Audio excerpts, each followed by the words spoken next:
वैशाख चौथ की कहानी। एक गांव में सेठ सेठानी थे। उनको एक बेटा और उसकी बहू थी। बहू बर्तन मांजकर पानी डालने नीचे जाती तो आस पड़ोस की औरतें उससे पूछती, आज खाने में क्या खाया? तो वह कहती, बासी कुसी तरबासी। एक दिन जब वह बर्तन मांजकर पानी फेंकने गई तो रोजाना की तरह औरतों ने पूछा कि आज क्या खाया? तो फिर उसने यही जवाब दिया, बासी कुसी तरबासी। उस दिन सेठ के बेटे ने नीचे उतरते हुए उसकी यह बात सुन ली और मन में सोचने लगा, अभी तो यह ताज़ा भोजन करके आई है, फिर भी उसने दूसरों को बासी कुसी क्यों बताया? दूसरे दिन उसने माँ से कहकर खीर खांड का भोजन बनवाया। माँ, बेटा और बहू तीनों ने बड़ी प्रसन्नता से भोजन किया। बहू बर्तन मांजकर पानी को नीचे डालने गई तो पीछे पीछे उसका आदमी भी गया। आज भी हमेशा की तरह औरतों ने पूछा, आज क्या खाया? तो उसने वही जवाब दिया, बासी कुसी तरबासी। उसके आदमी को बहुत गुस्सा आया। आज तो मेरे सामने खीर खांड का भोजन किया है, फिर भी यह बासी कुसी बता रही है। इसमें क्या रहस्य है? इस बात को समझने के लिए वह रात का इंतजार करने लगा। जब रात हुई और बहू कमरे में आई तो उसके आदमी ने पूछा कि आज तूने खीर खांड का भोजन किया, फिर भी पड़ोसी औरतों को बासी कुसी क्यों बताया? तब बहू मुस्कुराकर बोली कि आपके दादा परदादाओं की कमाई है, तो वह बासी कुसी हुई या नहीं? यह सुनकर उसने परदेश जाने की सोच ली तथा सुबह उठकर माँ से बोला, माँ, मैं कमाने के लिए परदेश जाऊंगा। माँ ने कहा, अपने पास बहुत धन है, तुझे परदेश जाने की क्या आवश्यकता है? लेकिन बेटे की जिद करने पर माँ ने परदेश जाने की स्वीकृति दी। वह कमाने के लिए परदेश चला गया। वहाँ उसे एक सेठ के यहाँ नौकरी मिल गई। कुछ ही समय में वह सारा काम काज करने लग गया। सेठ अपना सारा कारोबार उसे सौंपकर स्वयं तीर्थ यात्रा करने चला गया। इधर सास ने बहू से कहा कि दिए की बुझावे तो चूल्हे की मत बुझाना और चूल्हे की बुझ जावे तो दिए की मत बुझाना। लेकिन एक दिन दोनों अग्नि बुझ गई तो बहू पड़ोस में अग्नि लेने गई।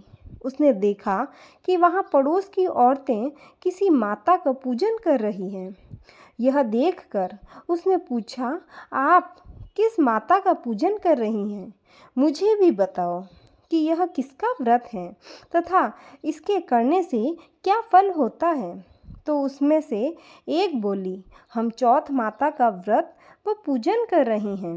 बिछड़े का मिलन होता है, निपुत्री को पुत्र हो प्राप्त होता है। इस पर बहू ने कहा कि मेरे भी पति को परदेश गए काफ़ी समय हो गया है, मैं भी चौथ माता का व्रत करना चाहती हूँ, लेकिन मेरी सास मुझे बाहर आने ही नहीं देती। तब मुझे कैसे पता लगेगा कि चौथ कब है? इस पर औरतों ने कहा कि तुम रोजाना एक डिबिया में गेहूं का दाना रखती जाना। जिस दिन 30 दाने पूरे हो जावे उसी दिन व्रत करके शाम को चौथ माता की पूजा करके चंद्रमा को अर्घ्य देकर फिर खाना खा लेना। साहूकार की बहू कहे अनुसार व्रत रखने लगी।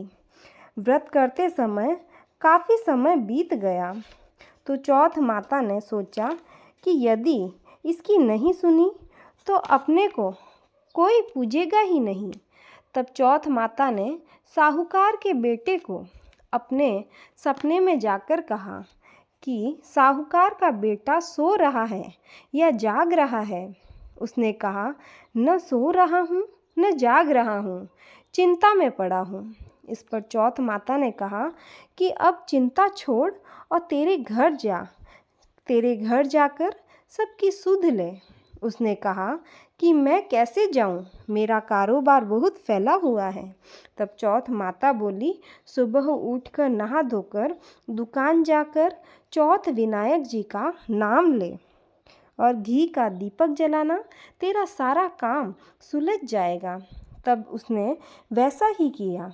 देखते ही देखते सारा हिसाब किताब हो गया और उसने घर आने जाने की तैयारी कर ली। घर को रवाना हुआ तो रास्ते में एक सांप जा रहा था, तो उसने सांप को सिसकार दिया। सांप ने गुस्से में आकर कहा कि मैं तो अपनी 100 साल की उम्र पूरी करके मुक्ति पाने जा रहा था, तूने बाधा डाल दी, अब मैं तुझे डसूंगा। इस पर साहूकार के बेटे ने कहा कि मैं 12 साल से मेरी माँ व पत्नी से मिलने जा रहा हूँ, उनसे मिलने के बाद डस लेना। तब सांप बोला कि तू घर जाकर पलंग पर सो जाना। तब उसने कहा कि मैं अपनी औरत की चोटी नीचे लटका दूंगा, उस पर चढ़कर आ जाना। घर पहुंचा तो वह उदास था। बेटा कुछ बोला नहीं, लेकिन उसकी औरत होशियार थी। सब बात पता करके उसने कमरे की एक सीढ़ी पर दूध, दूसरी पर चूरमा, बाली, रेत, इत्र, फूल आदि 7 सीढ़ियों में 7 वस्तु रख दी। आधी रात को फुफकारता हुआ सांप आया और सभी वस्तुओं को आनंद लेकर खुश हुआ, लेकिन वचनों से बंधा हुआ था, सो डसना तो था ही। चौथ विनायक जी ने सोचा कि इसकी रक्षा नहीं की तो कलयुग में अपने को कौन पूजेगा। चौथ माता तलवार बनी, विनायक जी ढाल बने और जैसे ही सांप डसने लगा तो उसे मार दिया। साहूकार के बेटे को नींद नहीं आ रही थी। सांप के मरते ही उसने अपनी पत्नी को उठाया और चौपड़ वाले पास से खेलने लगा। सुबह देर तक बेटा बहू उठे नहीं तो माँ ने कहा, बेटा तो सो रहा हुआ था, पर बहू क्यों नहीं उठी? जाकर देखा तो खून ही खून हो रहा था। उसने कहा, मेरे बेटे बहू को किसी ने मार दिया। तब अंदर से बेटा बोला, माँ हमारा बैरी दुश्मन मरा है, यहाँ सफाई कराओ तब हम बाहर आएंगे। माँ ने वहाँ सफाई करवाई, वे बाहर आए। नीचे आकर उसने माँ से पूछा, माँ मेरे पीछे से किसी ने कोई धर्म किया क्या? तो बहू बोली कि मैंने किया। इस पर सास ने कहा कि तूने क्या किया? तुझे मैं रोज़ 4 समय का खाना देती थी। बहू बोली, मैं महीने में एक चौथ का व्रत करती थी। सुबह का खाना पानी वाली को देती, दूसरे बार का गाय के बछड़े को खिलाती, तीसरे बार का उठियाना में गाड़ देती व चौथी बार का मैं पूजा करके चंद्रमा देखकर फिर खाती थी। मैंने पूजा के लिए बनिया की दुकान से घी गुड़ मंगवाया, सो उसका जाकर हिसाब करो। सास ने पानी वाली से पूछा तो उसने कहा कि महीने में एक दिन मुझे रोटी देती थी। बछड़े से पूछा तो उसने उसके मुंह से फैफ के फूल गिरे। उठियाना खोदा तो रोटी के सोने के चक्कर निकले। बनिए से पूछा तो उसने भी कहा कि महीने में एक बार मेरे से घी गुड़ मंगवाती थी। फिर बहू ने कहा कि मुझे अब वैशाख की चौथ का उद्यापन करना है। सास बहू ने चौथ माता का व्रत व उद्यापन धूमधाम से किया और आराम से जीवन बिताया। हे चौथ माता, उस पर प्रसन्न हुई जैसे सब पर प्रसन्न होना और सभी की मनोकामनाएं पूरी करना, अमर सुहाग देना।